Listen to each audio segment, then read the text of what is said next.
You ever just get that feeling lately, like up is down, or maybe the ground rules just sort of shifted when you weren't looking? Oh, absolutely. That Yeah. sense that things are, well, unstable. Hard to get your bearings sometimes. Yeah, like a hall of mirrors or something. It's hard to know what's real. Hmm. And, for this deep dive, we're actually looking at a really ancient idea that might offer a lens on this feeling. It's called Kali Yuga. From the Indian spiritual traditions, yeah. Exactly. And you, our listeners, sent us some really interesting stuff on this. So we thought, okay, let's unpack it. Let's see what these old ideas say about maybe what we're experiencing now. Right.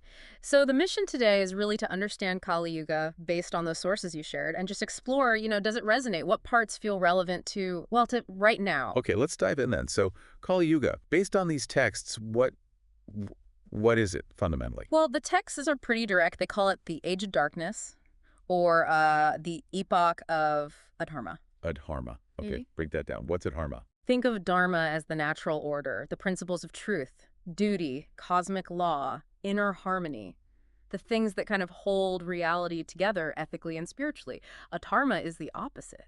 It's when those principles decay, when things fall out of alignment. So Kali Yuga is a time when that underlying fabric, I Yeah. guess, gets weaker. It's not just bad luck, it's a fundamental shift. According to the Puranic worldview, yes. They talk about these four great ages, the yugas, in a cycle. Kali Yuga is the last one, the most, let's say, degenerate, before the cycle resets. The final stage in the cycle. Okay. It's a view of time as cyclical, moving through phases of greater and lesser alignment with this dharma. And the name Kali Yuga, what does Kali mean here? Is it related to the goddess? Ah, good question. No, this Kali is different. It comes from the Sanskrit root kal, meaning to fight or to quarrel. So it signifies a force, maybe even a demon in some stories, representing conflict, chaos, strife, basically moral decline. And Yuga just means age or era. So literally, the age of conflict or quarrel. Pretty much. An age defined by strife and the erosion of values. Okay, wow, that definitely rings a few bells. What kind of specific things do these ancient texts like the Puranas say would happen? What would it look like? Well, the Bhagavata Purana, the Vishnu Purana, they paint a frankly unsettling picture. Rulers acting like thieves, exploiting people, Yeah. wealth becoming the main sign of virtue, so money trumps ethics, and truth. Truth itself becomes slippery, subjective, whatever serves the moment. Rulers as thieves, wealth is virtue, truth being flexible.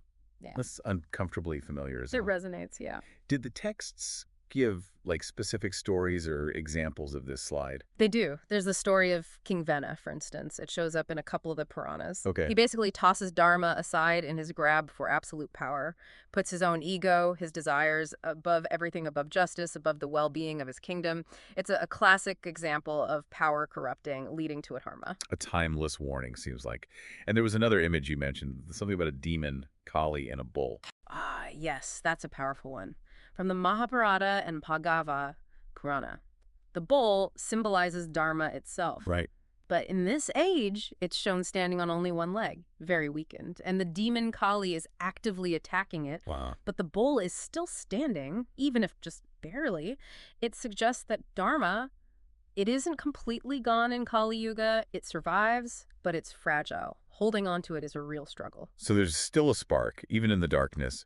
And what about Sage Narada? He appears in these stories too, right? What's his role? Narada often acts as this cosmic reporter almost, a storyteller moving between worlds. Right. In the context of Kali Yuga, he often points out how people get caught up in the superficial stuff, ego, status, appearances, the external show, and they lose sight of genuine inner work, spiritual depth.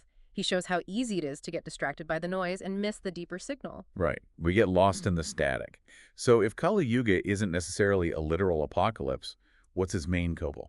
Its defining feature. I think the text suggests it's a profound difficulty in seeing clearly, discerning truth, maintaining inner clarity. It's like trying to navigate in a thick fog. A fog, yeah. The analogy of a spiritual winter often comes up. It's cold, it's harsh, resources seem scarce. But like winter, it can also be a time for developing inner strength, finding a kind of stillness beneath all the surface turmoil. Spiritual winter. I like that image.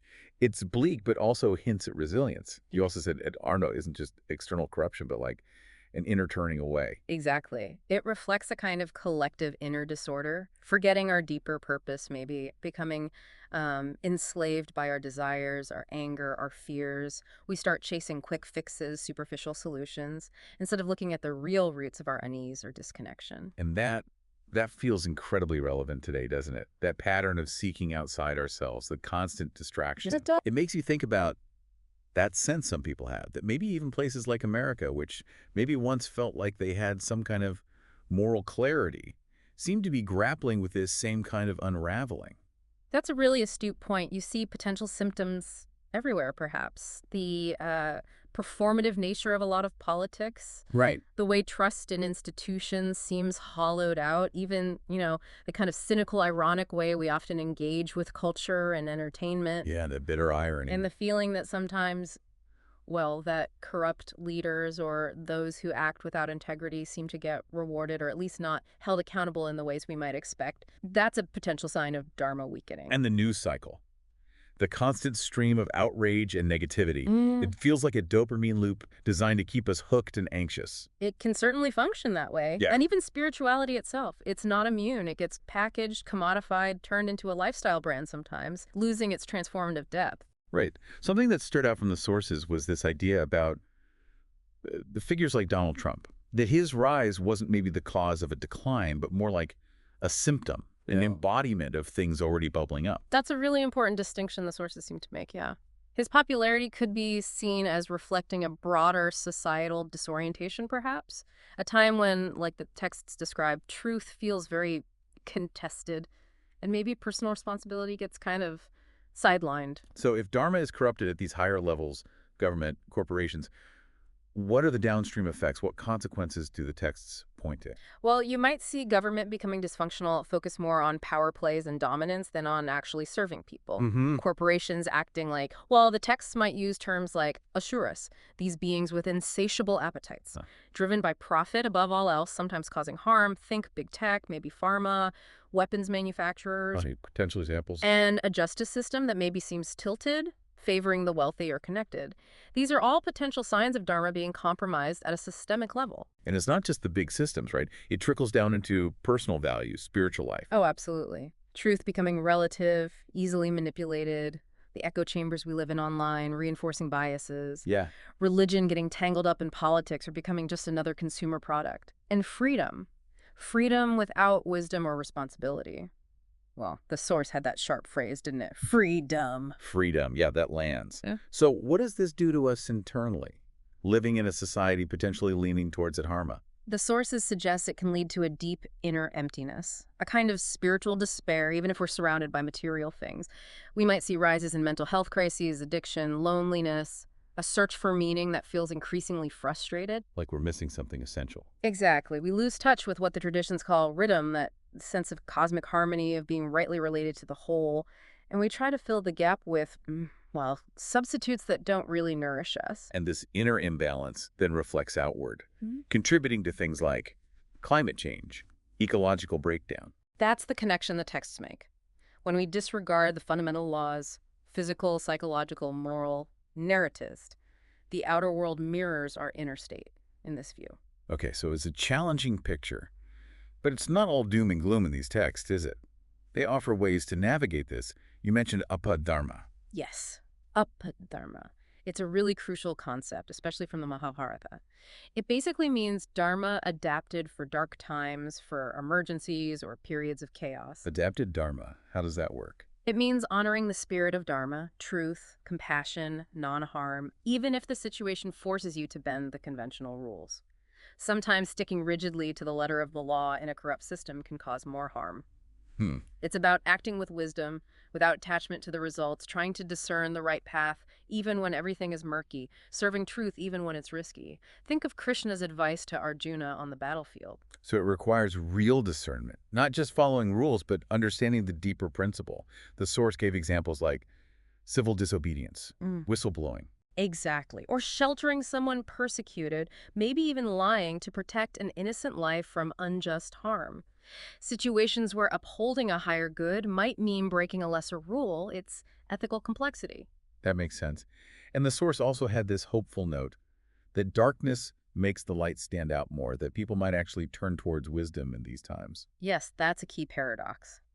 Kali Yuga is described as the darkest age, but also potentially the most spiritually potent. Why? Because the contrast is so stark. Right. Small acts of integrity, of truthfulness, of compassion, they shine brighter against a dark background. And we are seeing a surge of interest in ancient wisdom, meditation, personal growth. Maybe it's a response. So what are the key things we can focus on practically to live, dharmically in what might feel like an adharmic age?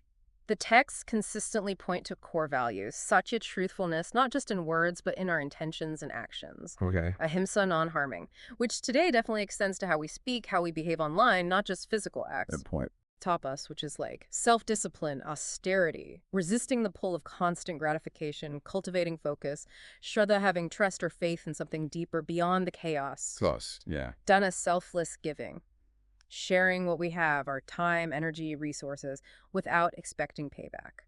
And Savannah, this is important, living your unique path, your own truth and duty, even if it goes against the grain. These feel accessible, not necessarily easy, but doable. Small, consistent actions. That's the idea. Their power is in the sincerity, the quiet consistency. It's a form of inner resistance, maybe. Just witnessing the decay without being consumed by it, that itself has value. And choosing, as the Gita says, that inner spiritual wealth over the poverty of spirit that can come from chasing only external things. Exactly. Through art, through wisdom teachings, through connecting with nature, and crucially, through stillness and self-inquiry. Defining ourselves by something deeper than the external chaos.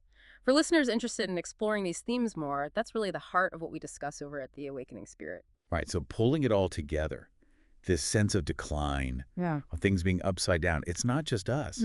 It's a pattern these ancient traditions recognized cycles ago. That seems to be the message. The perceived chaos, the moral ambiguity. It's part of a recognized cycle. And even within the darkest phase, that call of Dharma, that impulse towards truth and right action, it never fully disappears. It calls to us in the quiet choices we make every day. The world seeming upside down is part of the story. That's actually quite grounding in a strange way. It offers perspective, doesn't it? It really does. So maybe a final thought for everyone listening. As you go about your week, navigating whatever challenges arise, just notice, how does this idea of an age of darkness land with you?